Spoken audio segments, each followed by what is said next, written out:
Hello and welcome back to Shift Survival. So, Abhi and his gang came across monsters which were not part of this world. So, the question now remains, what will happen next? What more can they witness? What lies ahead? And with that, we go towards the new frontier. This is episode 4, The New Frontier. The roar of the engine was loud as the pickup swerved across a abandoned bus sideways across the highway. Its windows were shattered, luggage still stuffed in an overhead racks. No people, seatbelts buckled as if still holding passengers that no longer existed. Arvi pressed his forehead against the glass, eyes wide. Look out there! In the fields, hundreds of cattle wandered aimlessly. With no farmers, no fences, no order, they crashed into each other, lowing in confusion. Some had broken into the fields, trampling the stalks until the harvest lay wasted. A little further, a fuel station sat silent. Its sliding glass doors hung cracked and crooked. The smell hit them even from the road. Spoiled meat rotting in powerless freezers, sour milk leaking onto tile floors, sugar bags torn apart, scattered across the ground like spilled entrails. Kriti gagged and rolled up the window. Ugh, so much wasted. Arvi didn't look away. The world's unraveling. It's not just us. It's everything. Abhi gripped the steering wheel tighter, his eyes hard on the horizon. Then we move faster before it unravels completely. They made camp into the shell of a small town that night. Street lamps flickered above them, then one by one blinked into darkness. The power grid that had fought to stay alive for days finally breathed its last. The silence that followed wasn't peaceful, it was suffocating. Kriti hugged her rifle to her chest, eyes flicking to every shadow. It's dying, the whole world, piece by piece. Abhi crouched by the fire they had coaxed from scavenged wood, sparks rising into the cold night. All we can do is keep going. That's the only option we have. There is nothing else to do. Arvi scribbled into his notebook by the firelight, his handwriting jittery. But if it's failing everywhere, then Germany might not even be there when we arrive. Abhi's hand slid over the katana at his waist. His gaze never left the fire. Germany is the only option we have got. Whether it's standing or ashes, we must find it. How far are we though? Kriti questioned. We have only crossed around 300 kilometers by now. Driving isn't exactly easy with all the shit lying around. At this pace, it might even take us a month just to reach our border. Kriti rumbled annoyingly. It won't take a month. We will probably reach within 15 days. From there, maybe more than 2 months at this pace, Abhi remarked, scavenging through his backpack. Kriti sighed. The monsters around? I don't know. Arvi jumped in. Yeah, they're definitely not making it easy for us. And Rexon also has to survive, right? Don't go back to that. Abhi almost snapped. Then he paused and held back for a moment. As I said, it's the only chance. Don't overthink this. Just go to sleep. I'll take the watch. Next morning, they drove through empty suburbs where swings swayed in playgrounds, pushed by winds that carried no laughter. Cars sat at intersections, engines off, door open, groceries spilled across the asphalt. A little girl's shoes sat neatly outside one house. No girl inside. Kriti kept her eyes down. RV? Well, RV was just RV. And Abhi drove in silence. At the crossroads, the silence broke. A figure stood in the road, tall, armored, rust-eaten plates clinging to bones. An undead knight. It dragged a sword behind it, the metal screeching as it cut into the asphalt. Abhi hit the brakes, the truck groaning. The knight's visor turned towards them, glowing faintly with unnatural blue light. Behind it, shambling figures spilled out of nearby buildings, civilians, soldiers, all rotten flesh and gnashing teeth. Not again, Kriti muttered, cocking her pistol. Again and again, until we stop breathing, Abhi said, sliding out of the truck with a pistol in his hand. The knight raised its blade. The others charged. Bullets cracked through the air. Kriti fired with precision, every shot snapping heads back. RV panicked, but managed to hit a target, stumbling as the recoil shoved him backward. Abhi moved like a storm, his katana guiding through the undead, pistol in the other hand clicking with precision when the katana moved faster. The knight swung its jagged sword down. Abhi met it with the side of his katana, sparks flying as the katana deflected the rusted metal. With a roar, he shoved it back, driving the katana through the hollow visor in a flash of a dark light. The knight collapsed, its armor clattering across the pavement. The others stopped moving, like puppets, with their strings cut. Abhi spat into the dirt. They're getting smarter. Organized. Kriti reloaded. Don't say that. Arvi's eyes gleamed with both fear and fascination. How are they getting organized? That's a good question. Abhi looking at the ashes of the undead knight. That night, they stopped at a gas station to rest. The air was too quiet. The kind of quiet that, hummed inside the skull. RV froze.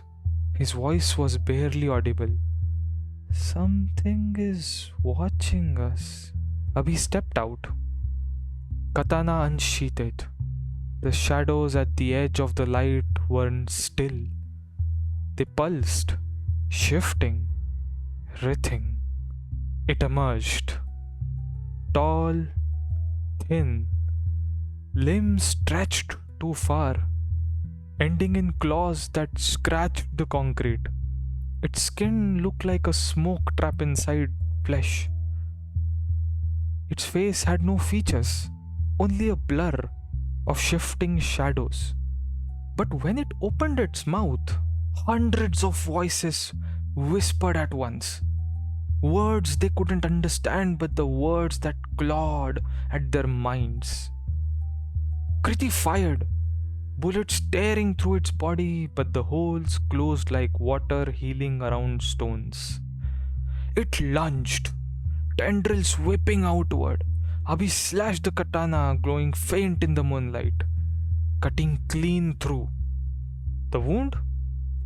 Well, it just sealed instantly. For a moment, Abhi was like, what just happened? His mind suddenly clicked. Molotov! He barked.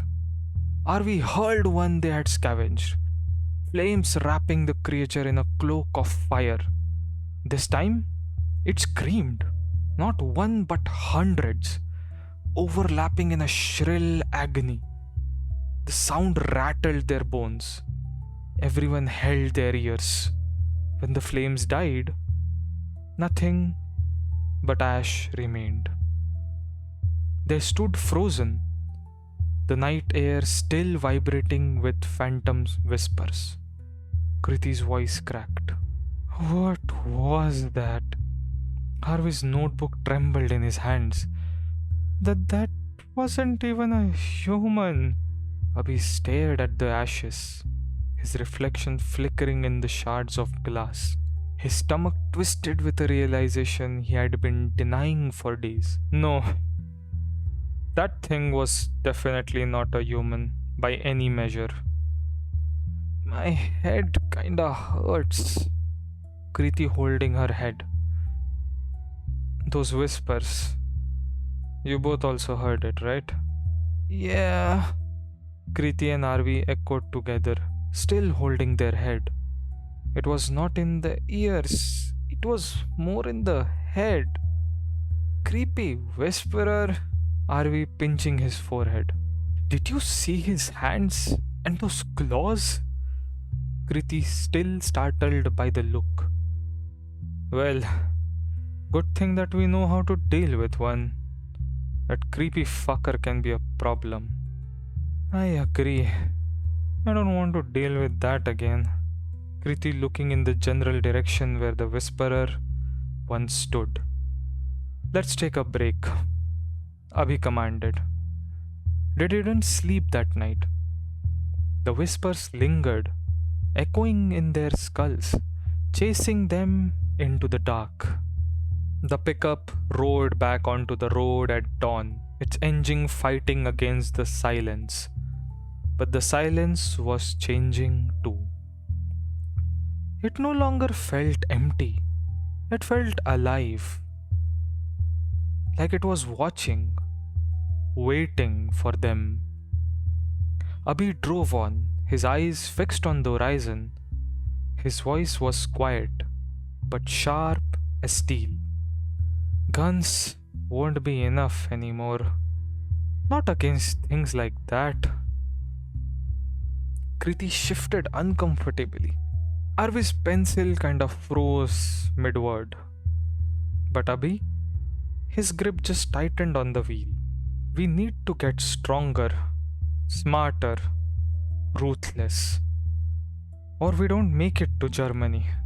Silence followed as Kriti turned her gaze to the passing fields. Arvi started scribbling and Abhi, he just continued driving. And with that, the road stretched on, long, dark, and hungry. They didn't talk much after the whispering shadow creature, or as they would like to now call, the Whisperer. Every mile made it feel less like Earth and more like a foreign land painted over its bones. Then Abhi broke the silence with a question. Any thoughts on what these monsters are? Arvi stopped between the scribbling and looked into the rearview mirror to glance at Abhi. You mean why they are here or why them? Both. Abhi's gaze still fixed on the road. My theory is that maybe the human population that vanished has been replaced with these monsters like a summoning? Interesting.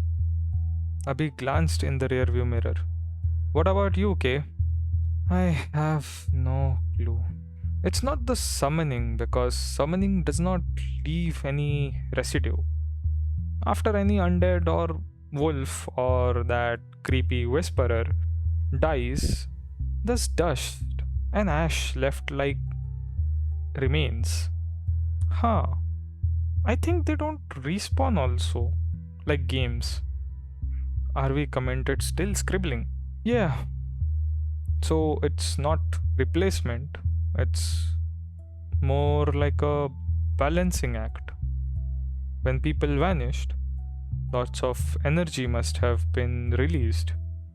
These monsters may have been. Abhi let his thoughts sink in a little. Exchanged? Kriti finally let her inner thoughts out. Like someone sent them here. Abhi still holding the steering wheel tight. For what? Arvi blurted out instantly. A shrill silence followed, and Windmill Farm turned lazily in the distance, its blades screeching without power, cars littered on the roadsides like forgotten toys. Some with doors flung open, some crashed into guardrails, others simply parked mid lane. Engines cold. The world wasn't just abandoned, it was mutating. The smell reached them before the sight. Acrid, sharp, like burning tar mixed with charred meat. Abhi slowed the truck, squinting at the horizon. Smoke. Kriti leaned forward, hand on her pistol. Please tell me that's just a fire. Well, it wasn't. Figures stumbled along the road ahead. Shapes that burned but did not crumble. Their bodies were engulfed in orange flames, skin crackling like charcoal, eyes glowing white hot like molten steel. They didn't scream. They didn't falter. They just walked. Holy shit, Arvi whispered, voice shaking. They're still alive in there? Not alive, Abhi muttered, pressing the brake. The nearest one lifted its head at the sound of the engine. The flames along its body flared brighter, almost roaring, as it charged with terrifying speed. Go! Go! Kriti shouted. Abhi gunned the engine, the pickup roaring forward, but the flaming corpse leaped. Claws slamming onto the hood, the windshield spiderwebbed under the impact. Smoke pouring into the cabin. Shoot it! Abhi barked. Kriti fired through the glass, bullets ripped into the chest, the arms, the neck, but the thing didn't stop. It smashed its head against the windshield, cracks spreading like veins. Arvi's hand shook. Why is it going down? Abhi saw it then, through the shifting fire. A skull glowing faintly like a coal. Its head. Always the head. Headshot! He roared. Kriti's steadied breath held. She fired once more, straight between the molten eyes. The bullet punched through. The skull cracked, and the body collapsed instantly. The fire spurted and died, leaving only smoking ash across the hood. The road ahead came alive. More of them stumbled out of the dark, 10, 20, maybe even more, their bodies lighting up the night like walking torches. Abhi swerved hard, the truck skidding sideways as flaming cops hurled themselves at the doors. One smashed against the back, leaving a smear of molten flesh across the tailgate. Keep them off us! Abhi shouted as he fought the wheel. Kriti leaned out the window, firing controlled bursts. Every headshot dropped one instantly, flames extinguishing in an airy hiss. Miss, and the thing kept coming, clawing until the truck shook with its impact. Arvi fumbled with a spare rifle, panic in his eyes. I can't hit the head. I can't hit the head. Then learn how! Abhi snapped, swearing again, or we are dead. Arvi swallowed hard, braced the weapon awkwardly, and fired. His first shot tore through a shoulder. The thing barely noticed. The second shot clipped the jaw, spraying embers but not enough. The third, finally, a crack straight into the skull. The flaming corpse dropped, sparks scattering like fireworks. Arvi's hands trembled, but his eyes locked onto the next target. Okay, okay, okay. I can do this. I can do this. The truck roared through the gauntlet of fire. Kriti and Arvi shot with rhythm, flames snuffing out one after the other. The last of them clung onto the roof, burning claws, scraping for purchase. Abhi braked hard, jockeying the wheel. The truck spun, momentum throwing the flaming corpse off into the ditch. Kriti finished it with a clean shot to the head. Silenced, returned, broken only by the hiss of the cooling metal. The truck stank of smoke and blood. Its hood dented, windshield cracked, nearly opaque. Kriti slumped back in her seat, chest heaving. What the hell were those? Another kind of nightmare, Abhi muttered, eyes scanning the dark highway. His knuckles were white on the wheel, and his voice was low, edged with something dangerous. This world is out here to get us. As they drove on, the fire-lit corpses still burning in Abhi's mind, his thoughts turned sharper. The whisperer that healed from bullets, the undead knight that led zombies, the white wolf, elegant and relentless. And now, flaming corpses that burned until only their skulls broke. These were patterns, signs, a chain of evolution perhaps, as though something or someone was deliberately designing these monsters. None of this is random. All of this is a game, or at least planned. He muttered under his breath. Arvi, scribbling frantic notes, glanced at him. What do you mean? Abhi's eyes stayed on the road, the broken, burning, hungry road. I mean, someone wanted this. Someone's building a new world, and we are trapped inside their design, just like we were discussing. The only question is why. No one argued. The silence was too heavy for a denial, and they just kept going deeper into the dark, carrying them forward to whatever came next. Abhi and his crew have come across some weird monsters, and now they're questioning what exactly is the goal behind all of this. What exactly is happening? Is everything they are going through even real? Or who's behind it? Or really, is there somebody behind, or it's just a bad luck of fate? Nobody knows. Perhaps you may have some idea about it. But as for them, they still don't know.